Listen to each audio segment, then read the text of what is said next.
எல்லாருக்கும் வணக்கம்.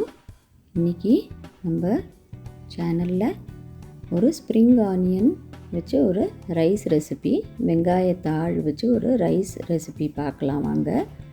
Welcome to my channel b2cooks. இதுக்கு நான் ஒரு பஞ்சு வெங்காயத்தாள், ஃப்ரெஷ் வெங்காயத்தாள் எடுத்திருக்கேன். இப்போ ஸ்ப்ரிங் சீசனில் இது ரொம்ப நிறைய கிடைக்கும், ஹெல்த்தியும் கூட இது ரொம்ப. அதனால் சீசனலில் கிடைக்கும்போது நம்ம இதை யூஸ் பண்ணிக்கலாம். இதை நம்ம இந்த மாதிரி நீட்டமாக நறுக்கி ரெடி பண்ணி வச்சுக்கலாம். இந்த ரெசிபிக்கு நான் இந்த மாதிரி நீட்டமாக நறுக்கியிருக்கேன் பாருங்கள். இந்த வெங்காயம் கீழே இருக்கிற அந்த வெங்காயம் போர்ஷனை இந்த மாதிரி நீட்டமாக நறுக்கிக்கலாம். இதோ எல்லாம் நறுக்கி நான் அது ரெடியாக வச்சுருக்கேன். இப்போது நம்ம ஒரு பேன் எடுத்து அதில் ஒரு டேபிள் ஸ்பூன் எண்ணெய் விட்டுருக்கேன். இதில் ஒரு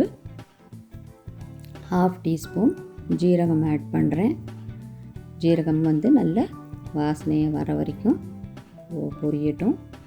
அதுக்கப்புறம் இந்த நம்ம நறுக்கி வச்சுருக்கிற வெங்காயத்தாழை ஆட் பண்ணிடலாம்.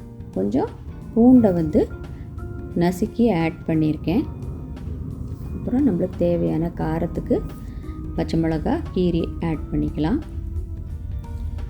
இது நல்லா வதக்கி விடலாம். வெங்காயம் நல்லா வதங்கட்டும்.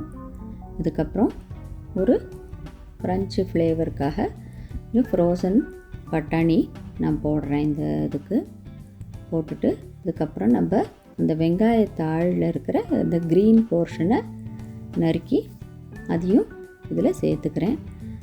இது நல்லா கலந்து விட்டுட்டு இந்த காய்க்கு தேவையான உப்பு ஆட் பண்ணிக்கலாம். உப்பு ஆட் பண்ணிவிட்டு இதில் ஃப்ளேவருக்கு காரம் கொடுக்கறதுக்கு பெப்பர், நல்லா ஃப்ரெஷ்ஷாக பொடித்த பெப்பர் ஆட் பண்ணிக்கலாம். ஆட் பண்ணி இது நல்லா நம்ம வதக்கி விட்டுக்கலாம். நல்லா வதக்கி விட்டதுக்கப்புறம் இதில் ஆல்ரெடி குக் பண்ணி வச்சுருக்கிற அரிசி சாதம் ஆட் பண்ணுறேன். நான் எந்த டைப் ஆஃப் அரிசி நீங்கள் யூஸ் பண்ணுறீங்களோ பரவாயில்ல, பாஸ்மதி எந்த ரைஸாக இருந்தாலும் பரவாயில்ல. இப்போ இந்த சாத அளவுக்கு ஏற்ற மாதிரி உப்பு போட்டுக்கலாம். உப்பு போட்டு நம்ம கொஞ்சமாக ஒரு லெமன் ஜூஸு கொஞ்சமாக ஆட் பண்ணிக்கலாம். லைட்டாக ஒரு புளிப்பு தன்மை கொடுக்கும். ரொம்ப ஃப்ளேவர்ஃபுல் ரைஸ் ரெசிபி.